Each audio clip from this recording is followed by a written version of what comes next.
Jadi ceritanya tuh, di sebuah tempat di Kalimantan, hiduplah seorang remaja tampan, kita sebut aja Zen.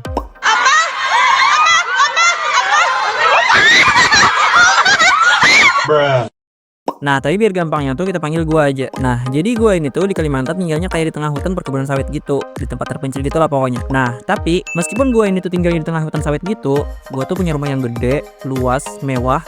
Pokoknya orang kaya banget lah intinya gua ini tuh. Nah, tapi meskipun gue ini hidup dalam kekayaan dan kemewahan, gue ini tuh hidupnya suram, kesepian, gak ada semangat hidup gitulah. Ya, karena sesuatu hal yang buruk udah terjadi sama hidup gue.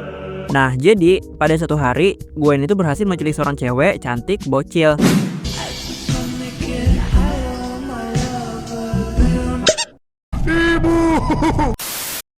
Karena pengaruh obat bius yang gue pakai kuat banget, jadinya cewek ini udah seharian tidur di kamar gue.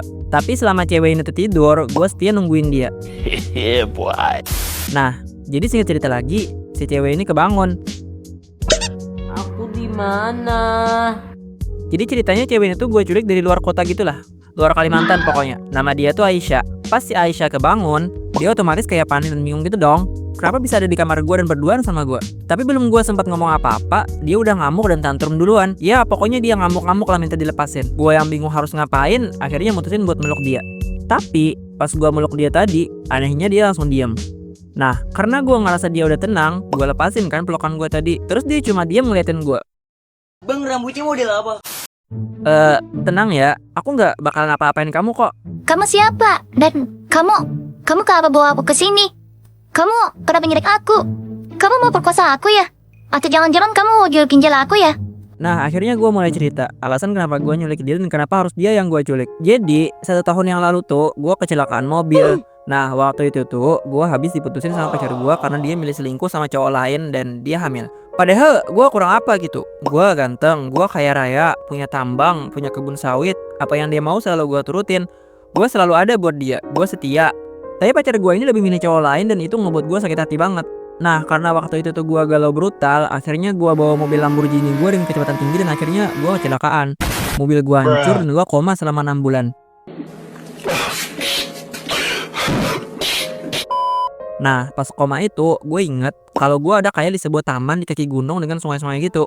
Indah banget lah pokoknya. Nah, di sana gue nggak sendirian, gue berdua sama cewek cantik. Nah, cewek itu yang tiap hari temenin gue kemanapun, jalan-jalan, makan-makan, mabar ML. Ya pokoknya bahagia banget lah gue pas masa koma itu. Nah, setelah 6 bulan koma, tiba-tiba aja gue kebangun dari mimpi indah tadi, dan gue kayak langsung down parah, galau lah pokoknya. Gimana cewek itu? Kenapa aku harus terbangun? Siapa cewek itu? Orang mana dia? Apa dia nyata? Apa gue bisa ketemu cewek itu lagi?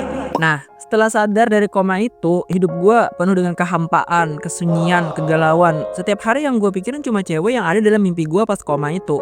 Udah berbagai cara gue lakuin, mulai gue bayar orang, terus semua pengawal gue suruh buat ngebawa semua cewek-cewek cantik ke tempat gue.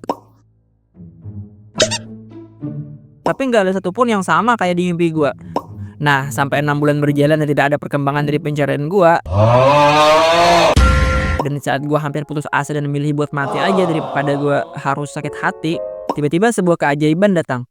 Pada suatu malam, gue yang udah mulai bosan dengan kehidupan mencoba untuk melihat-lihat video di TikTok.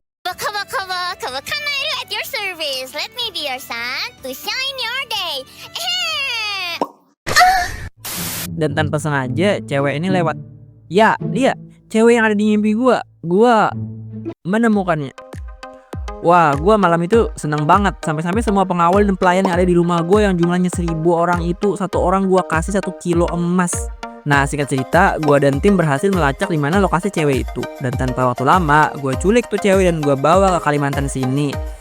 Jadi Aisyah, kalau kamu izinin aku buat satu permintaan, gimana kalau kamu tinggal di sini seminggu lagi? Ya, kamu temenin aku seminggu lagi gitu. Setelah itu aku janji bakal anterin kamu pulang. Tapi tenang, aku pastiin kamu aman kok di sini. Mau ya? Seminggu aja pokoknya. Setelah itu terserah kamu deh. Nah, mendengar itu pun Aisyah terdiam dan kayak mikir gitu. Seminggu ya? Maaf sih, kayaknya nggak bisa deh kalau seminggu. Gimana kalau 5 hari atau 3 hari? Please lah Aisyah. Bukan masalah itu sih ya. Terus apa dong? Gimana kalau kita nikah aja? Ya, biar aku bisa nemenin kamu lebih lama aja gitu. Wah, ya jelas lah gua. Ya, wah. Aduh, wah.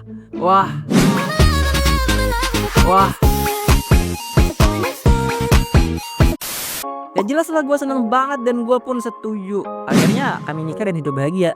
Tamat. Oke, jadi itu cerita hairan gue sebelum tidur. Tapi nggak cuman itu, ada banyak lagi cerita lain dan bakal gue ceritain di lain waktu. Oke, see you. Forget about